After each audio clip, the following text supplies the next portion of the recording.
Bonjour. Aujourd'hui, nous allons essayer d'aborder un chapitre particulier.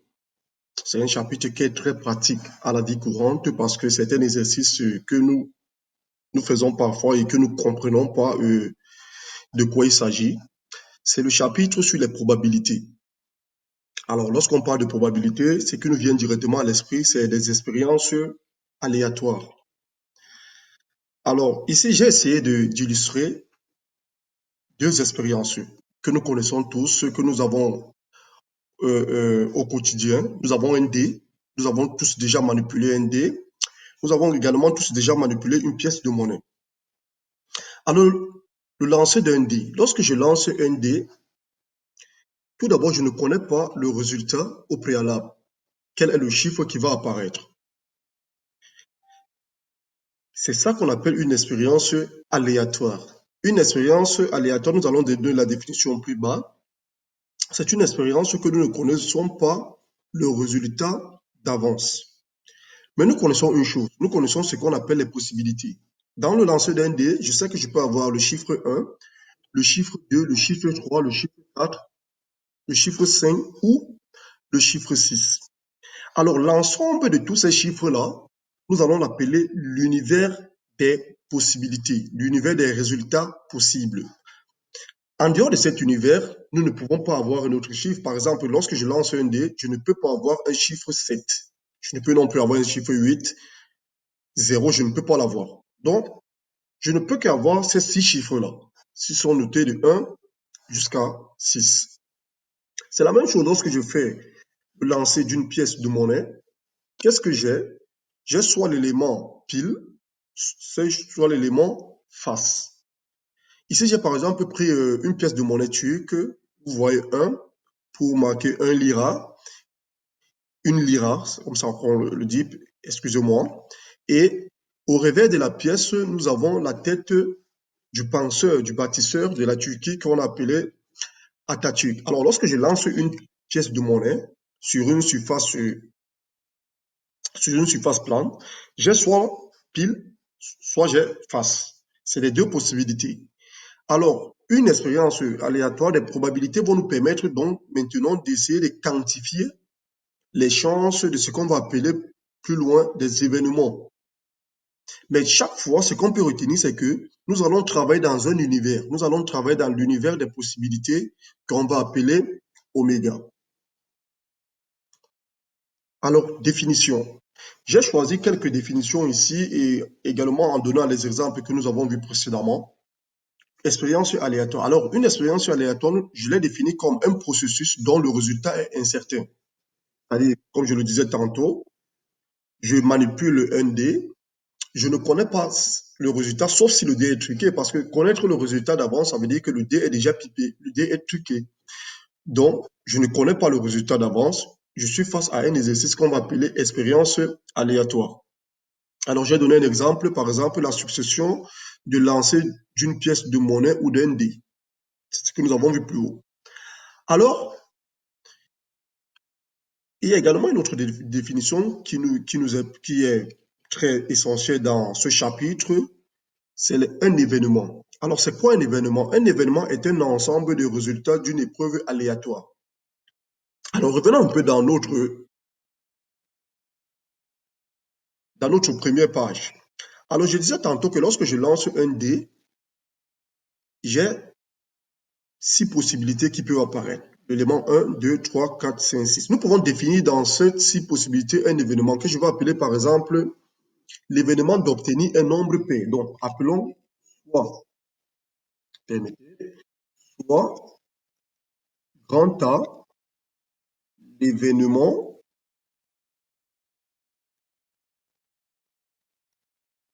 d'obtenir un nombre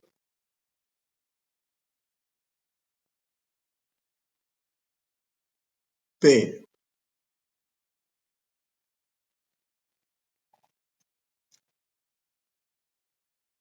Alors, vous convenez avec moi que grand A ne peut que prendre les valeurs de 2, 4 et 6. Donc, rappelons d'abord qu'ici, en probabilité, lorsqu'on utilise les lettres pour désigner un événement, c'est généralement les lettres majuscules. Donc, j'appelle grand A l'événement d'obtenir un nombre pair. Alors, grand A ne peut qu'avoir la valeur de 2, 4 et 6. De même, si j'appelle grand B l'événement d'obtenir un nombre impair, vous voyez bien que B serait quoi? C'est ce qu'on va un peu voir plus loin. B serait le complémentaire de A parce que dans l'ensemble oméga, on voit bien que soit j'ai un nombre pair, soit j'ai le nombre pair, soit j'ai le nombre impair. Donc, obtenir un nombre impair, c'est ce qu'on va appeler événement dans nos exercices. C'est-à-dire, ici, par exemple, pour le cas d'espèce du lancer d'un dé, c'est soit j'obtiens, si je décide d'obtenir le nombre pair, soit j'obtiens le 2, le 4, le 6, et le 2, le 4, le 6. Donc, c'est ça qu'on va appeler un événement. Alors, lorsqu'on revient dans nos définitions, univers, alors, souvent noté oméga, S ou U, et là, ça dépend de certains livres, parce que dans certains livres, vous allez voir qu'on note oméga, et dans certains livres, surtout, notamment les livres anglo-saxons, on va le noter grand S, généralement désigner le sample, ou alors U. Donc, ça va dépendre des livres que vous aurez en possession. Mais généralement, moi, j'utilise la lettre grecque qui est oméga. Alors, souvent noté oméga S ou U est l'ensemble des résultats possibles d'une expérience aléatoire. C'est ce que je venais de dire tout à l'heure. C'est-à-dire que lorsque je lance un dé, l'ensemble des résultats possibles, c'est ce qu'on appelle l'univers des possibilités ou alors l'univers tout court. Alors, définition. Si vous parcourez par exemple le dictionnaire Larousse, vous allez voir une définition propre à la probabilité. Mais il y a eu un célèbre mathématicien russe qu'on appelait Kolmogorov qui a défini la probabilité en trois actions. Alors, il a défini la probabilité en trois actions en disant tout simplement que pour tout événement A et B appartenant à oméga, je rappelle que oméga c'est l'ensemble c'est l'univers des possibilités, la probabilité de A est une grandeur qui est toujours positive. Donc, soit elle est égale à 0, ou elle est supérieure ou égale à 0. Mais nous allons voir plus loin que c'est également une grandeur qui est comprise entre 0 et 1. La deuxième axiome de Kolmogorov, c'est que la probabilité de oméga est égale à 1. C'est-à-dire que c'est la probabilité de l'événement certain. C'est-à-dire que quand on me demande de calculer la probabilité de oméga, d'office, je sais que c'est un événement certain parce que oméga, c'est toutes les possibilités que je peux avoir. Par exemple, dans le lancer d'un dé, si on me demande de calculer la probabilité de l'oméga, on va donner la formule plus loin parce que la probabilité d'un événement, c'est le cardinal de cet événement, ou le cardinal de l'univers.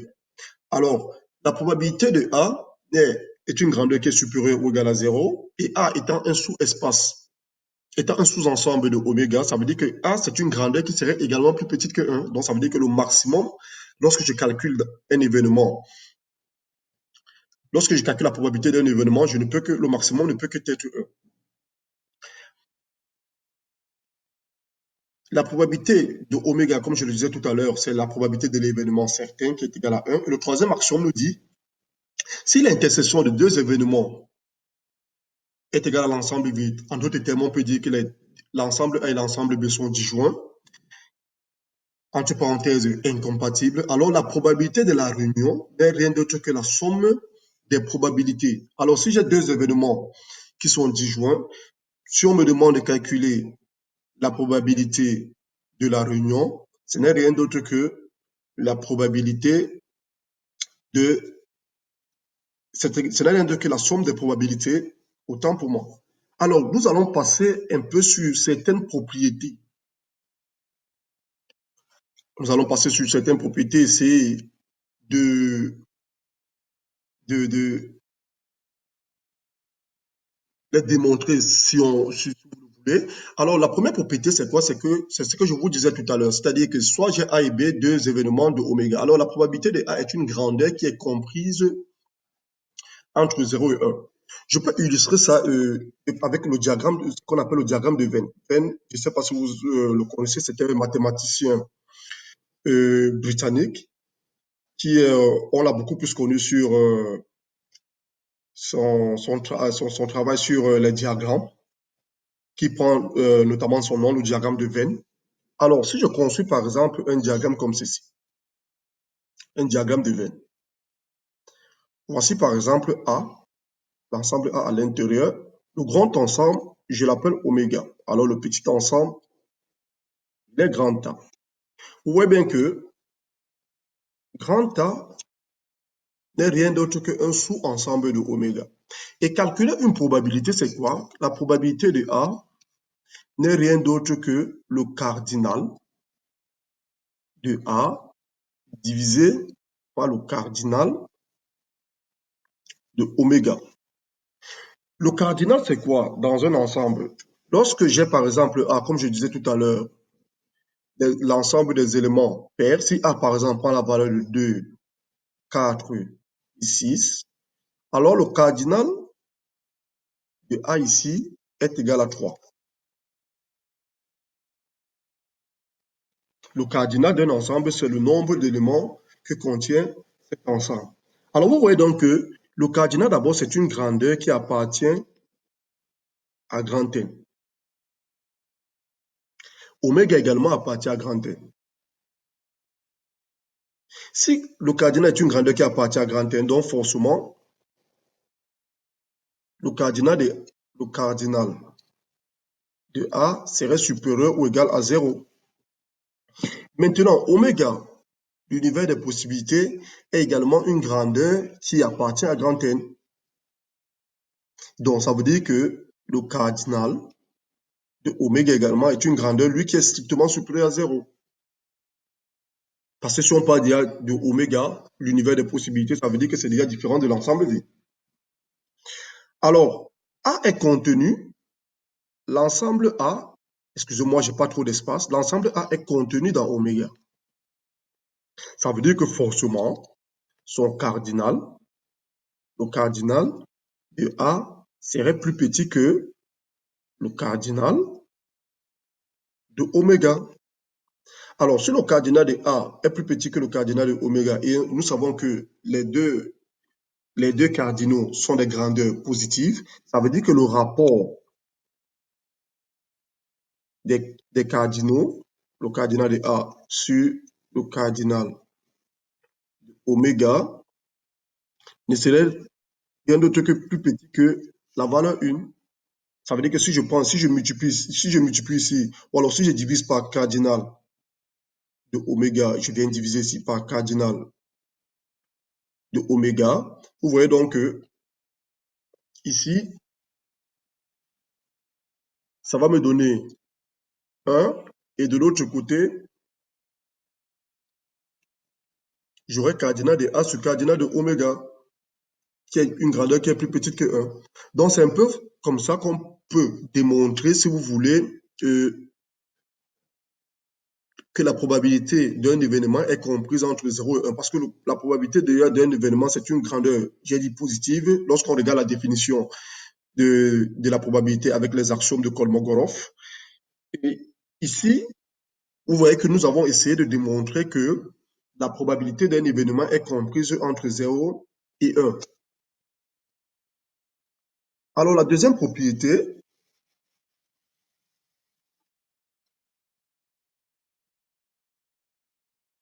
permettez-moi d'effacer. La deuxième propriété, alors ici, il y a une erreur déjà, c'est pas probabilité de l'ensemble vide qui est égal à 1. La probabilité de l'ensemble vide est égale à 0. Donc ici, c'est 0. La probabilité de l'ensemble vide, c'est ce qu'on va encore appeler la probabilité de l'événement impossible. La probabilité de l'événement impossible, c'est la probabilité de l'ensemble vide qui est 0. En revanche, la probabilité de oméga, elle est égale à 1. Donc la probabilité de l'événement certain. Donc, probabilité de l'ensemble vide, c'est la probabilité de l'événement, c'est la probabilité de l'événement, comment je l'ai appelé, la probabilité de l'événement impossible. Et probabilité de oméga, c'est la probabilité de l'événement certain. Alors la probabilité de l'événement certain, c'est 1. Prenons encore l'exemple dans le lancer du dé. J'ai dit dans le lancer d'un dé que oméga prend quelle valeur? 1, 2, 3, 4, 5, 6. Alors, si je vais calculer la probabilité de oméga, avec la définition que j'ai donnée tout à l'heure, ça va faire le cardinal de oméga sur le cardinal de oméga. Or, cardinal de oméga sur le cardinal de oméga, c'est combien? Ça va faire 6 divisé par 6 qui nous donne 1. Donc, c'est la probabilité de l'événement certain. Si on veut calculer ça en termes de pourcentage, ça nous fait 100%.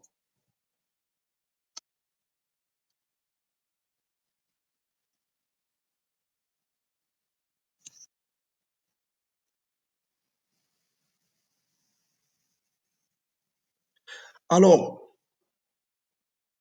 la probabilité de A bar est égale à 1 moins probabilité de A bar. Rappelons ici là que A bar, c'est quoi? A bar, c'est ce qu'on va appeler le complémentaire de A. C'est-à-dire, c'est tous les éléments, mais qui ne sont pas dans A. Donc, si j'ai d'abord défini mon événement A, je l'ai défini déjà d'une façon particulière, alors son complémentaire que je vais appeler A bar, c'est encore tous les éléments que je vais prendre dans oméga, mais sauf A. Prenons encore le même exemple sur le lancer d'un dé. Alors, sur le lancer d'un dé, j'avais oméga est égal à 1, 2, 3, 4, 5, 6.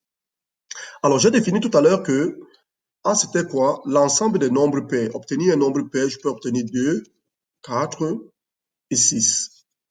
Vous voyez donc que si A, c'est 2, 4, 6, 2, 4 et 6, ça veut dire que A bar, c'est tous les événements, mais qui ne sont pas dans A. C'est tous les événements de oméga, mais qui ne sont pas dans A. Donc, ça va faire, si vous voulez, 1, 3, 6, non, 5. Permettez-moi, excusez-moi. 5. Alors, A bar ici, là, en d'autres termes, c'est encore l'ensemble des nombres impairs dans l'univers oméga.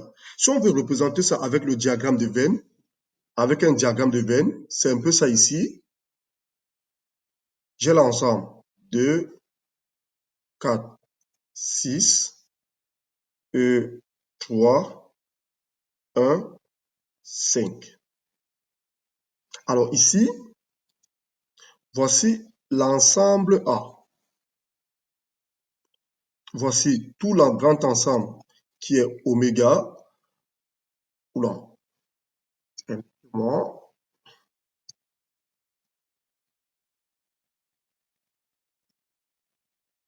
c'est pas trop évident. Alors, l'ensemble que j'ai arrondi en rouge, c'est A.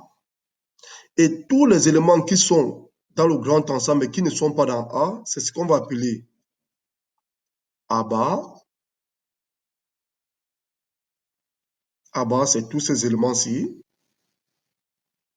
Et le grand ensemble, je vais l'appeler oméga.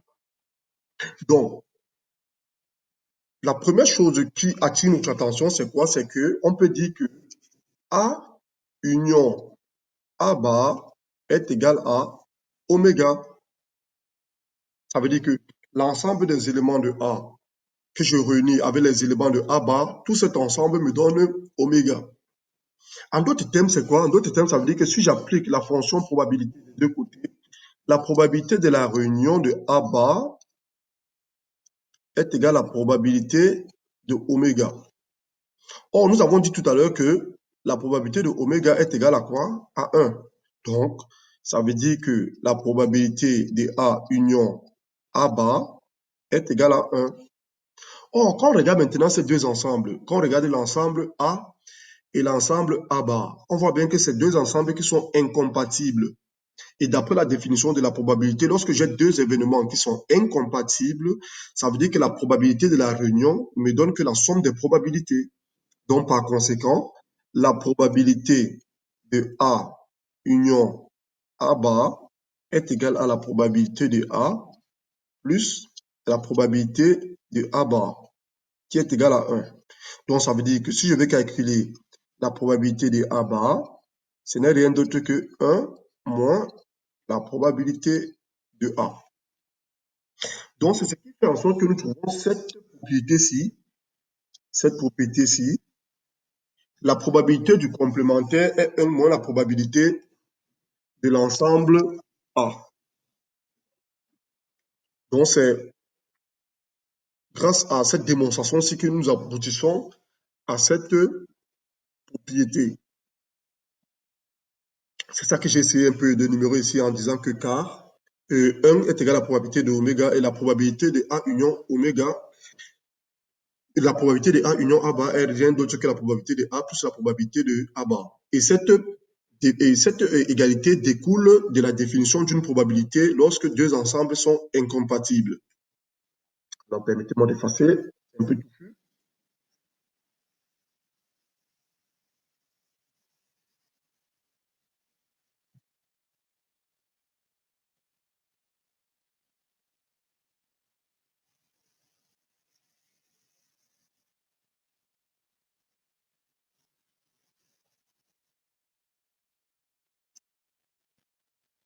Alors, si on continue avec la probabilité de si A, non, si A est contenu dans B, alors la probabilité de A est plus petite que la probabilité de B. C'est ce que je disais tout à l'heure. C'est-à-dire que on peut prendre par exemple notre B ici comme oméga. A est un sous-ensemble de oméga, ça veut dire que la probabilité de A est plus petite que la probabilité de B. Donc c'est un peu en d'autres termes, si on fait un truc comme ça avec le diagramme toujours de Venn, j'ai un grand ensemble B, j'ai le petit ensemble A qui est à l'intérieur de lui, et alors celui-ci, je l'appelle B, le rouge, je l'appelle A. Alors, vous êtes d'accord avec moi que ce qui est tout autour, essayons un peu de colorier ça ici, tout autour des deux, l'ensemble qui est tout autour ici,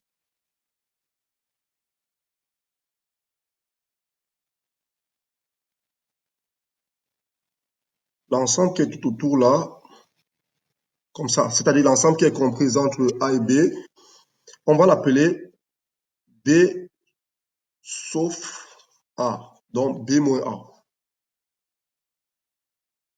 Donc ça veut dire qu'en d'autres termes, ça veut dire que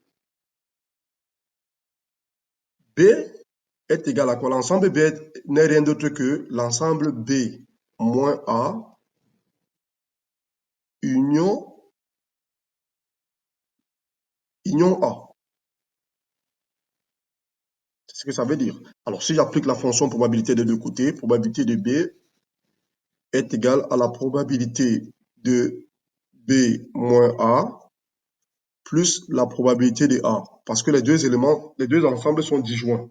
C'est-à-dire que l'intersection de B moins A et de A, c'est l'ensemble vide. Alors, ça veut dire quoi? Ça veut dire que la probabilité de B est égale à la probabilité d'abord de A plus la probabilité d'une autre quantité. Donc, plus la probabilité de cet ensemble-ci. Or, nous avons dit tout à l'heure que la probabilité d'un ensemble est une grandeur qui est positive. Si la probabilité d'un ensemble est une grandeur positive et la probabilité de B est égale à quelque chose de positif plus A, par conséquent, nous obtenons cette inégalité, c'est-à-dire que la probabilité de B est plus petite que la probabilité de A. Si vous voulez, on peut continuer avec notre démonstration. Ça veut dire que P de B moins P de A est égal à P de B moins A. Or, ça, c'est quelque chose qui est positif. Donc, ça veut dire que P de B moins P de A étant positif, ça implique que probabilité de B est supérieure ou égale à la probabilité de A. Donc, on peut le démontrer de cette manière.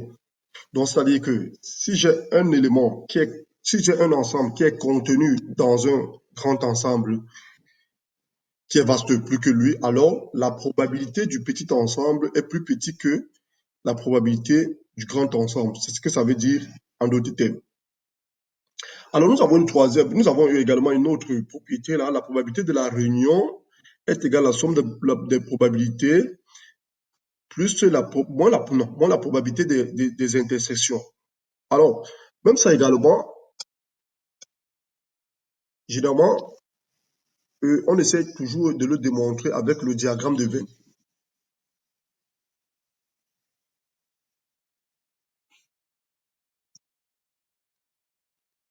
On a deux ensembles. On a le grand ensemble oméga. On a un ensemble A. On a un ensemble B. On a A inter B. On a A. On a B. On se rend compte que lorsqu'on calcule, lorsqu'on regarde la probabilité, lorsqu'on regarde l'ensemble A, c'est lui, y compris l'intersection. Lorsqu'on regarde l'ensemble B, c'est lui-ci également, y compris l'intersection. Ça veut dire que quoi? Ça veut dire qu'on a compté ici l'intersection deux fois. Si on a compté l'intersection deux fois, ça veut dire que la probabilité de A union B, c'est égal à la probabilité de A d'abord plus la probabilité de B. Mais comme on compte deux fois l'intersection, on va retirer une fois. Donc, ça va faire moins la probabilité de l'intersection. C'est un peu comme ça qu'on essaie de démontrer cette propriété-là. Alors, la dernière propriété également, il y en a plusieurs. Hein. Je me suis limité seulement à ces 6 cas, mais sinon, il y en a plusieurs. Il y a propriétés en probabilité, mais j'ai choisi celle-ci parce que c'est tel que nous allons voir dans la plupart de nos exercices. Alors, la probabilité de A inter B bar est égale à la probabilité de A moins la probabilité de A inter B. Alors, j'ai donné également la définition de la probabilité conditionnelle parce que la probabilité conditionnelle également, c'était un exercice que nous allons beaucoup travailler là-dessus. Il y a beaucoup d'exercices qui, euh, qui utilisent cette partie-ci. Alors, soit A et B, deux événements d'un univers probabilisé oméga. Alors, si la probabilité de A est différente de zéro, alors la probabilité conditionnelle de B sachant A est le nombre probabilité de B sachant A. Bon, on le note avec un trait vertical pour dire B sachant A.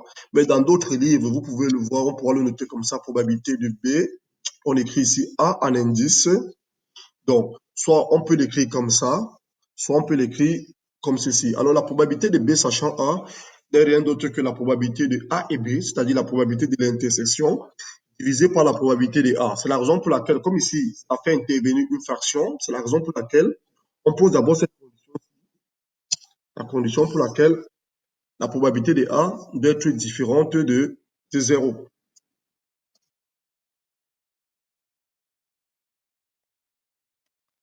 Alors, j'ai terminé ce chapitre en donnant une différence. Pourquoi? Parce que la plupart des élèves, généralement, confondent un peu les deux thèmes, indépendance et incompatibilité. Parce que euh, lorsqu'on le regarde d'un premier regard, on a l'impression que c'est deux synonymes. Ce n'est pas des synonymes en mathématiques, notamment en probabilité. Incompatible et indépendant ne veut forcément pas dire la même chose. Alors, j'ai essayé de donner ici la différence, une différence fondamentale, et que la plupart des élèves puissent voir hein, comment essayer de faire la différence entre les deux. Alors, deux événements incompatibles ne sont pas indépendants l'un de l'autre. En effet, qu'est-ce que je dis? Deux événements sont indépendants lorsque la réalisation de l'un n'influe pas sur la réalisation de l'autre. Deux événements sont indépendants lorsque la réalisation de l'un n'influe pas sur la réalisation de l'autre. En revanche, deux événements, lorsque les événements A et B sont incompatibles, la réalisation de l'un empêche, vous voyez bien que j'aime ici empêche, j'ai mis les guillemets.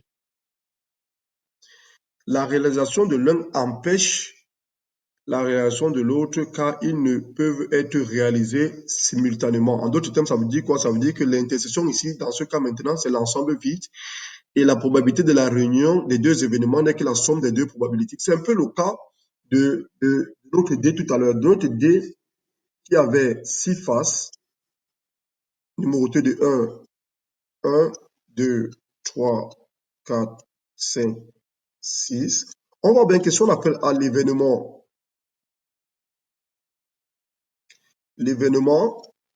on va abréger, obtenir un nombre pair, et B, l'événement, obtenir un nombre impair. On voit bien que quand on regarde l'ensemble A et l'ensemble B, c'est deux ensembles qui sont incompatibles. Ils sont incompatibles tout simplement parce que la réunion ici, la réunion des deux ensembles, il ne peut pas se réaliser. C'est-à-dire que lorsque je réalise, lorsqu'on me demande de calculer la probabilité d'un événement pair, impossible de calculer la probabilité d'un événement impair au même moment. Donc ça ne peut pas se réaliser simultanément. Donc soit je calcule l'un, soit je calcule l'autre. En revanche, dans la probabilité tout à l'heure des événements, je peux par exemple prendre dans les événements indépendants, on peut diviser ça en trois sous-ensembles, l'ensemble A, l'ensemble B, l'ensemble A inter B. On peut montrer, en tout cas on va le voir dans certains exercices, il y a certains exercices qui répondent bien à cette question-là. Vous verrez une différence entre indépendant et incompatible. Mais ici, par exemple, dans le lancer d'un dé, l'événement d'obtenir un nombre pair et l'événement d'obtenir un nombre impair sont des événements qui sont incompatibles. C'est deux événements qui sont totalement incompatibles. C'est-à-dire que si je calcule une probabilité d'obtenir un nombre pair, je ne peux pas, la probabilité, en ce moment, la probabilité d'obtenir un nombre pair ne peut pas être réalisée. Il y a incompatibilité. Ils sont totalement disjoints. Je l'ai démontré tout à l'heure lorsque j'ai fait un diagramme de Venn. Vous avez vu que lorsque je rassemblais les éléments de l'ensemble A, qui était l'ensemble des nombres pairs, les éléments de l'ensemble B étaient totalement à côté. Ils étaient totalement à côté. Ils ne pouvaient pas se mélanger avec les événements de l'ensemble A. Et en ce moment, on parle d'incompatibilité. Lorsqu'on parle d'incompatibilité, ça renvoie aussi un peu au terme disjoint. Et en ce moment, l'intersection des deux ensembles A et B sont, l'intersection des deux ensembles est égale à l'ensemble V. Alors voilà un peu en gros ce que j'ai essayé de concocter pour vous en probabilité. Nous allons maintenant poursuivre cette partie également maintenant avec la correction de certains exercices. Mais sinon, c'est certaines déjà notions de base que vous pouvez avoir.